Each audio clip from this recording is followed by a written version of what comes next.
Orang-orang seperti itu bisa dikatakan bahwa dia tidak sadar jika dirinya sedang tidak sadar. Dia tidak tahu jika dirinya sedang tidak tahu. Itu sama saja orang-orang yang sakit jiwa. Dia tidak merasa sakit jiwa pada saat sedang mengalami sakit jiwa.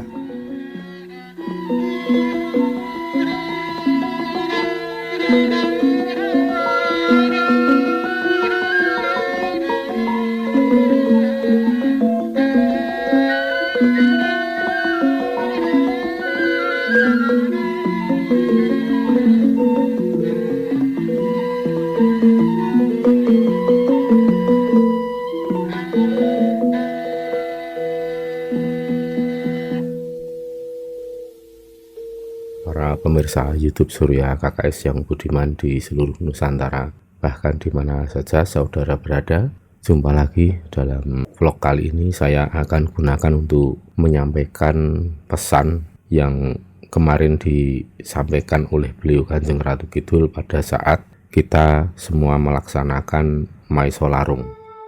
Sebelum saya sampaikan pesan beliau, saya akan sedikit mengulas tentang Maisolarung tempo hari.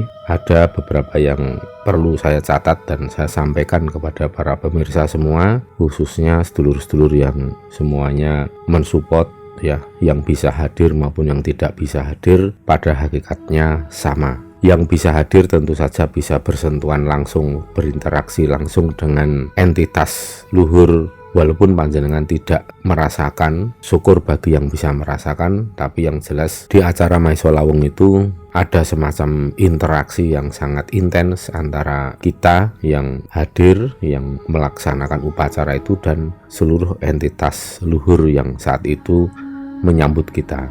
Apa yang saya sampaikan ini nanti bisa di cross check bagi panjenengan semua. Saya yakin di antara panjenengan semua yang hadir, yang kurang lebih dihadiri atau diikuti oleh 100 orang peserta, tentu di antara panjenengan ada juga yang merasakan berbagai fenomena seperti yang saya sampaikan.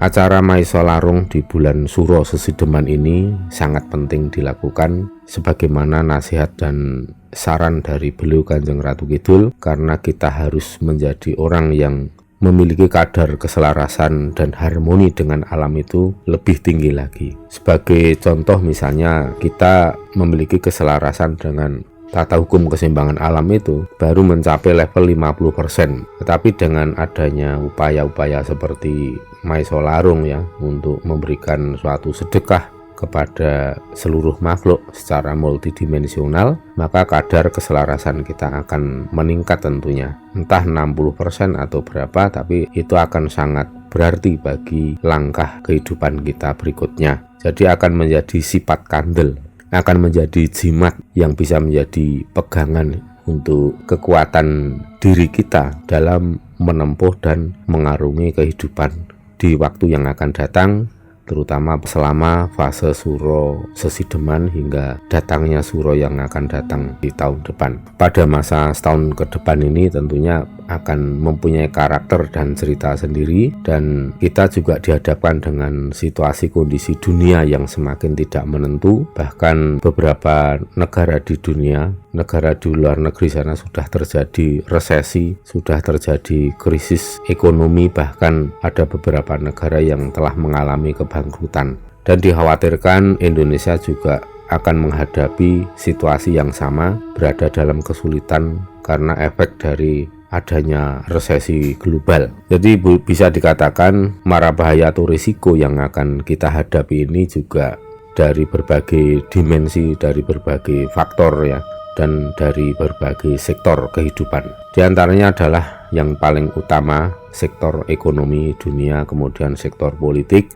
dan juga faktor alam, yaitu potensi-potensi bencana yang cukup besar, dan itu merupakan suatu potensi yang sungguh nyata ada di depan mata. Artinya potensi ini bukanlah suatu yang mengada-ada, tetapi memang ada di depan kita dan itu fakta. Hanya saja kapan terjadinya secara sains dan teknologi masih belum bisa diprediksi. Tapi melalui jalan spiritual setidaknya bisa diraba-raba kira-kira kapan dan apa saja yang akan terjadi. Dengan demikian kita bisa melakukan well prepare atau persiapan yang baik untuk melakukan langkah antisipasi. Gunanya ya untuk melindungi dan menyelamatkan diri kita, orang-orang terdekat, keluarga kita, ya sanak keluarga, handai tolan, secara umum ya bangsa besar ini. Oleh sebab itu, memasuki fase Suro Sesideman ini, beliau Kanjeng Ratu Kidul memang menilai ini sangat penting sekali kita melakukan larung sesaji berupa Mahesa Larung, dan tidak cukup hanya dengan larung yang seperti pada standar atau pada umumnya yang hanya berupa dan dengan ubur rampe yang standar pula. Kalau ini saya lihat ya karena menyesuaikan besar kecilnya tantangan dan risiko yang kita hadapi di waktu yang akan datang ini. Dan puji syukur banyak sedulur-sedulur yang juga ikut merasakan, banyak sedulur-sedulur yang turut berpartisipasi dan bisa datang langsung, hadir langsung, ikut menghaturkan dharma kita kepada khususnya beliau Kanjeng Ratu Kidul dan seluruh entitas gaib yang ada di Nusantara ini melalui pintu masuk Parangkusumo. Kenapa kita lakukan di Parangkusumo tidak di Parangtritis ya? Ini sebagai orang Jawa punya etika, jika kita membawa oleh-oleh atau membawa kado itu hendaknya ya tidak melalui pintu utama atau regol yang utama, karena itu sama saja melakukan show off atau ya umuk atau pamer ya. Jadi kalau kita berbuat baik itu sebaiknya ya dilakukan sesideman, dilakukan secara diam-diam. Kalau melalui pintu Parangtritis itu jelas itu merupakan regol utama atau pintu gerbang utama dari kerajaan pantai selatan. Kalau kita membawa kado atau oleh-oleh itu melalui Parangtritis ya itu tidak etis, karena itu kita show off atau kita pamer. Oleh sebab itu, tiap kita memberikan sesaji atau pisungsung atau bebono, ya kita laksanakan di pantai Parangkusumo, karena di situ adalah regol samping atau jalan tembus untuk ke belakang atau ke samping. Jadi tidak dilihat oleh banyak orang. Demikian etika Jawa. Jadi kalau kita berbuat baik itu ya seyogyanya tidak show off, tidak dipamer-pamerkan, tetapi dilakukan secara sesideman. Itu kenapa kita melakukan upacara Mahesa Larung itu di Pantai Parangkusumo, dan ini sudah sesuai pakem. Keraton Ngayogyakarta Hadiningrat, Keraton Surakarta Hadiningrat, semuanya kalau melakukan labuh ke pantai selatan ya melalui Pantai Parangkusumo. Para pemirsa yang budiman, mungkin banyak sedulur-sedulur yang sebenarnya ingin sekali gabung atau ikut dalam acara tempo hari, tetapi ya nuwun sewu karena acara ini tentu saja mengikuti pakem yang saat ini kita terapkan, bahwa kita lakukan secara sesideman atau secara silent, secara diam-diam. Karena jika mungkin nanti kita siarkan atau kita informasikan secara terbuka sebelumnya, nanti malah justru tidak sesuai yang kita harapkan pelaksanaannya. Dan tempo hari kita tata, kita persiapkan secara diam-diam pun yang hadir sudah mencapai 100 orang lebih. Jadi kalau saya mengumumkan tentu saja bisa ratusan, bahkan bisa mencapai angka 1000 untuk pesertanya.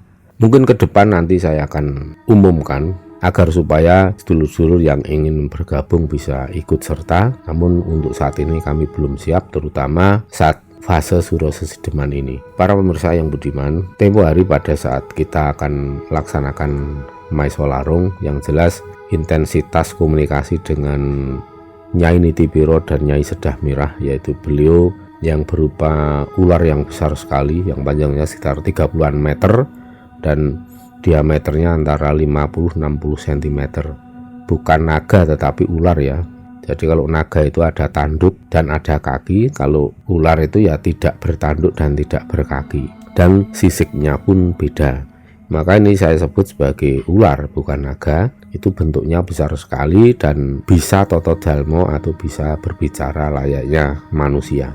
Jadi hanya perwujudannya saja yang berbadan ular, tetapi sesungguhnya bukan binatang ya, bukan bangsa binatang, tapi bangsa yang lebih tinggi ini levelnya, karena ini sudah bisa seperti manusia, bisa toto jalmo, dan beliau itulah menjadi utusan atau sekaligus ya bisa dikatakan punggawa atau apa ya, kalau dalam tataran keraton itu ya petinggi kerajaan yang dipercaya ya oleh ratu atau oleh raja. Nah kemarin itu Nyai Nitipiro saat kita di lokasi juga menyampaikan pesan dari beliau Kanjeng Ratu Kidul bahwa semua yang hadir, semua yang ikut serta dalam upacara Maesa Lawung maupun yang tidak bisa hadir dan memberikan support sepenuhnya secara lahir batin, diberikan doa restu dari beliau Kanjeng Ratu Kidul. Dan doa restu ini sangat berguna karena ini akan menjadi power. Ini merupakan jimat ya. Siji tur dirumat, sing pengaji tur kita rumat. Jadi ini akan menjadi daya kekuatan. Doa restu dari entitas luhur ini akan menjadi power atau menjadi pembangkit spirit kita dalam mengarungi kehidupan ke depan, sehingga bisa dikatakan doa restu dari beliau Kanjeng Ratu Kidul itu menjadi jimat paripeh andayani kasantosan.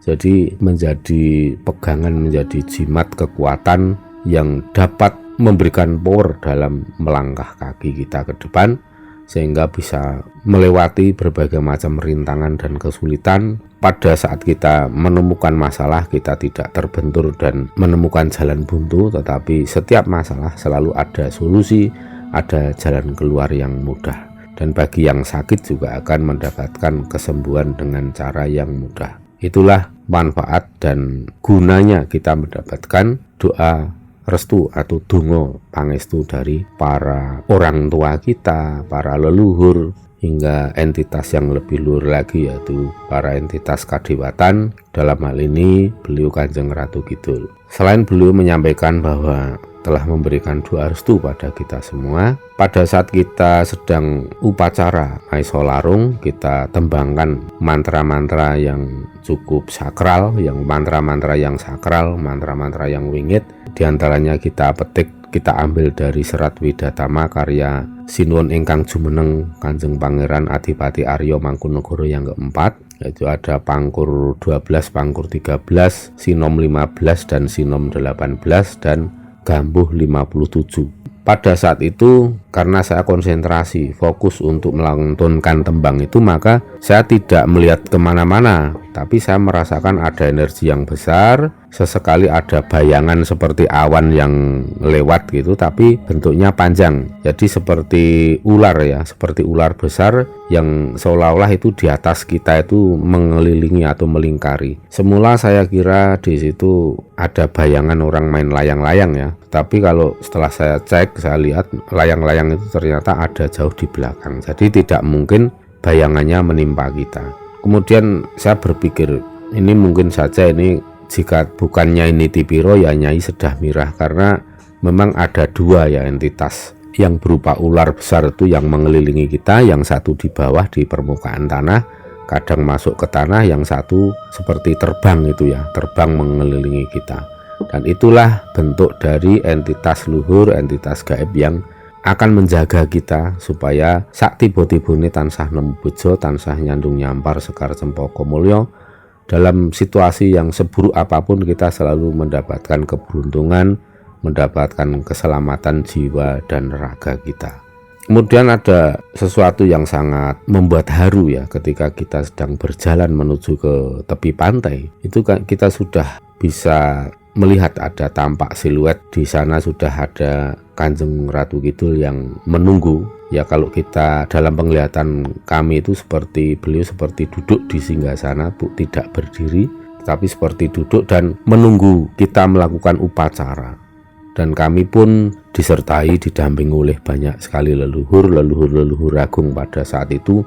Banyak sekali yang rawuh, yang dari Kalimantan ada Sultan Sulaiman dan rombongan, bahkan dari Bali juga banyak, kemudian dari Jawa Barat ada ya Prabu Siliwangi, kemudian dari banyak sekali, sehingga sampai ada banyak yang nggak kita kenal ya. Dan para leluhur itu bergabung dengan leluhur kami dari tanah Jawa. Disitulah seperti terjadi pasewakan agung yang dipimpin oleh beliau Kanjeng Ratu Kidul. Dan saya merasakan betul bahwa para leluhur yang hadir dari manapun, dari penjuru tanah air, dari penjuru Nusantara ini, bersama dengan Kanjeng Ratu Kidul, semuanya memberikan doa, memberikan pangestu kepada kita semua yang hadir maupun yang tidak hadir. Karena kita menyelipkan doa-doa juga untuk Nusantara tentunya ya, agar NKRI ini selalu dilindungi oleh energi keselamatan, dijauhkan dari segala macam malapetaka, dan disirnakan gangguan-gangguan yang bertujuan untuk memecah belah dan untuk menghancurkan NKRI. Maka saya yakin satu persatu kekuatan jahat, kekuatan hitam, termasuk orang yang selalu menghardik, selalu menghina, meremehkan Nusantara ini dengan spiritualnya, dengan lokal wisdomnya, satu persatu akan sirna. Tentu saja sirna ini bisa terjadi berbagai macam peristiwa. Di antaranya adalah bisa akhirnya orang menyadari bahwa ternyata lokal wisdom di Nusantara ini atau spiritual Jawa dan spiritual suku-suku bangsa yang ada di Nusantara ini sesungguhnya itulah jati diri bangsa kita, dan disitulah kita melihat suatu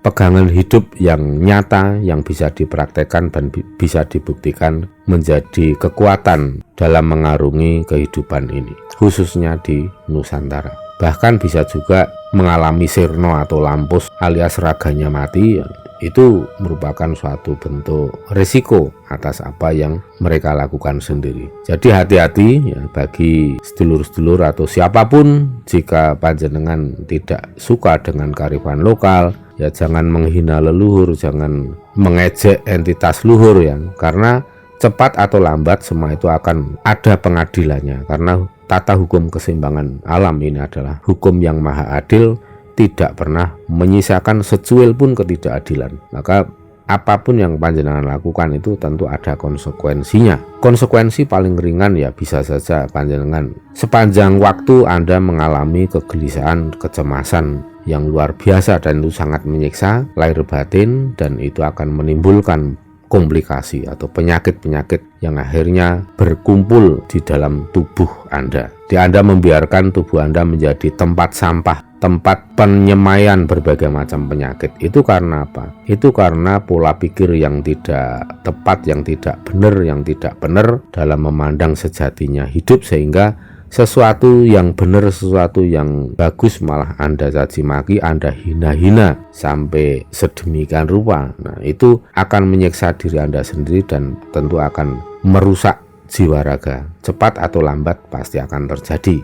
Di antara doa-doa kami untuk Nusantara ini tentunya agar supaya seluruh warga bangsa selalu dalam kesejahteraan, kesentosaan, keselamatan dalam menghadapi berbagai risiko yang akan terjadi, mulai dari fenomena gejolak alam sampai gejolak politik dan ekonomi dunia. Namun saya yakin bahwa Indonesia tidak akan senasib dengan negara-negara di luar sana, karena banyak orang-orang yang selalu nyuwun pengestu, selalu berinteraksi dengan entitas luhur, dan entitas luhur tidak tinggal diam dan akan menaungi dan melindungi bangsa Indonesia dari keterpurukan dan kehancuran, dari kebangkrutan seperti yang telah terjadi di beberapa negara di luar negeri. Indonesia akan berdiri menjadi bangsa yang besar, bangsa yang sakti mandraguna, bangsa yang merdeka lahir dan batinnya, dan saat ini kita sedang bangkit menuju ke arah sana. Kita akan menjadi bangsa yang besar. Dan melalui berbagai macam dawuh dan upacara yang kami lakukan ini, dengan harapkan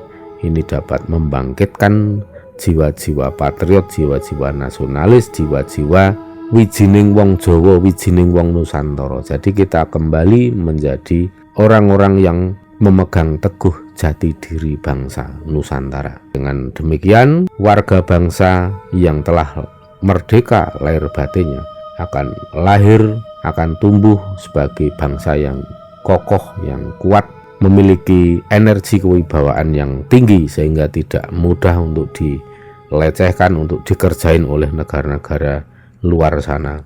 Para pemirsa yang budiman, di samping doa-doa kami yang bersifat nasional, yang bersifat global, juga doa-doa untuk diri pribadi kami masing-masing, agar senantiasa dalam mengarungi kehidupan dalam jangka waktu setahun ke depan ini, kita menjadi pribadi yang dapat meraih kesuksesan lahir batin, merdeka lahir batin, dan terhindar dari segala macam malapetaka.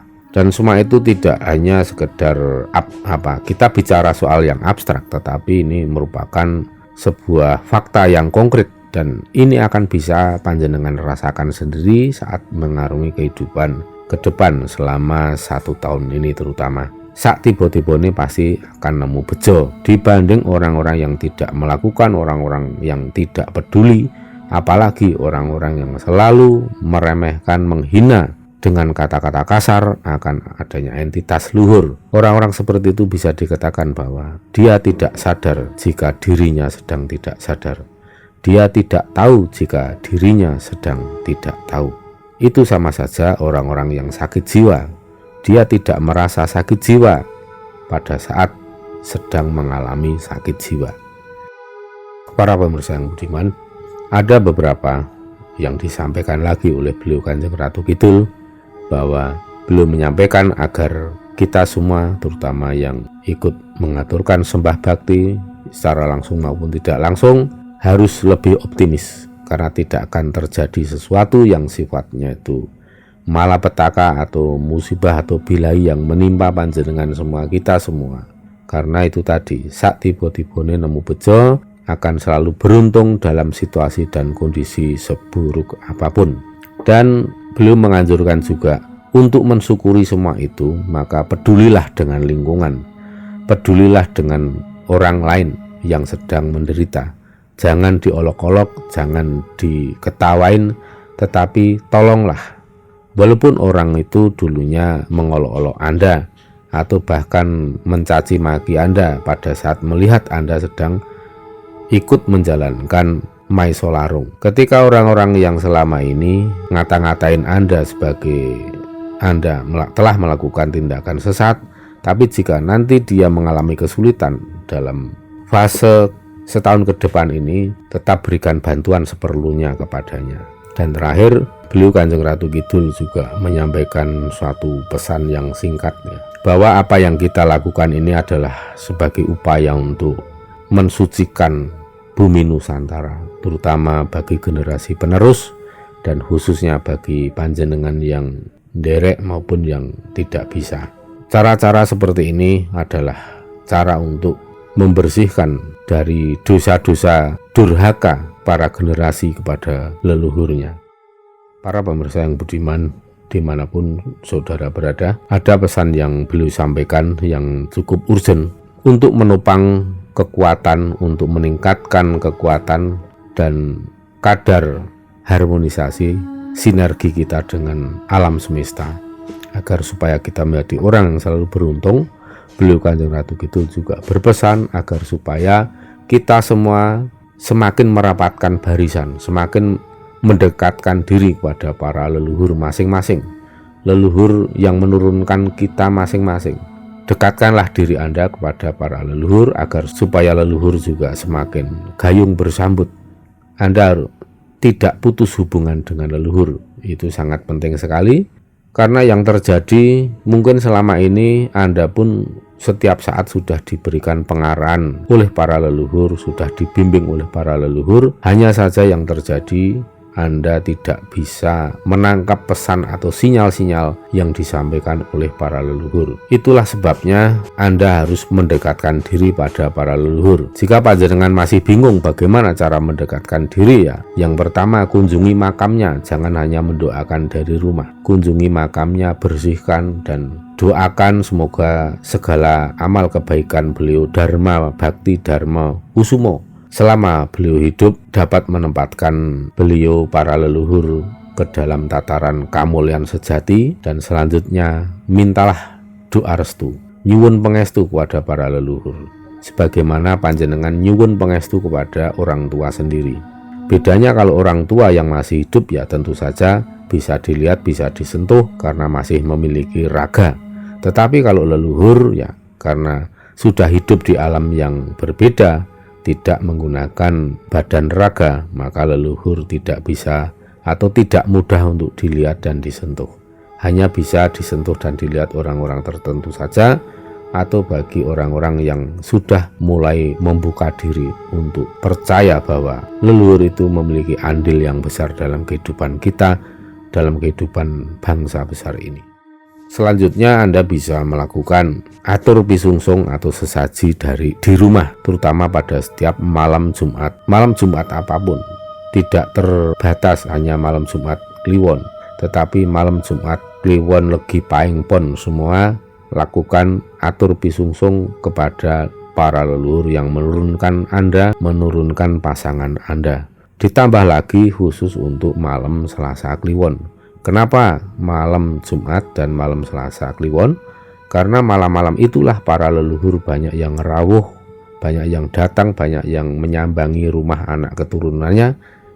Perlunya untuk memberikan doa restu, perlunya untuk memberikan support, dan dalam bahasa Jawa disilahkan untuk jangkung jampangi, untuk membimbing dan mengarahkan anak keturunannya. Ini penting sekali kita sambut, kita buatkan pisungsung berupa teh tubruk, kopi tubruk, syukur kalau ada bunga setaman, nyalakan dupa atau kemenyan, silahkan, monggo.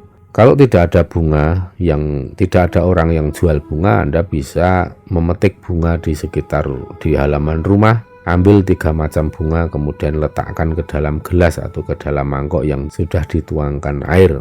Kemudian ucapkan ini untuk menghaturkan pisungsung atau sesaji kepada para leluhur yang menurunkan saya, menurunkan pasangan saya, haturkan saja begitu. Dengan cara demikian Anda sudah membuka pintu rumah, Anda sudah membuka pintu hati. Jika Anda selama ini tidak paham, bahkan tidak percaya, itu artinya Anda menutup pintu rumah, Anda menutup pintu hati. Sehingga kita leluhur datang ke rumah untuk menyampaikan suatu pesan penting, Anda pun udah kadung menutup diri, menutup hati, maka tidak akan terjadi interaksi.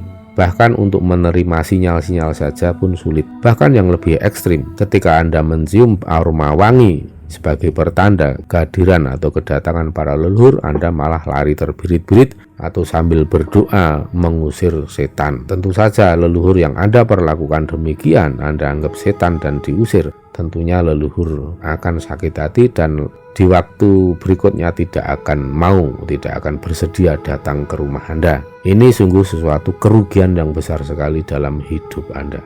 Kiranya ini dulu yang bisa sampaikan atas pesan-pesan penting Kanjeng Ratu Kidul. Tentunya semua ini agar panjenengan semua, kita semua dapat meraih keberuntungan, meraih keselamatan dan kesuksesan hidup lahir batin di fase Suro Sesideman ini. Saya sambil mengingat pesan-pesan yang lainnya, nanti setelah saya ingat akan saya sampaikan kembali kepada sedulur-sedulur semua. Karena ada beberapa pesan yang kadang tersirat, kadang tersurat, yang kemarin pada saat saya memimpin pelaksanaan upacara Maiso Larung itu, jadi memori saya agak penuh. Jadi mungkin ada pesan-pesan yang masih terlupakan. Jika nanti saya ingat akan saya sampaikan kepada para pemirsa semua. Semua itu muaranya adalah seperti tercantum dalam doa japa mantra berikut ini.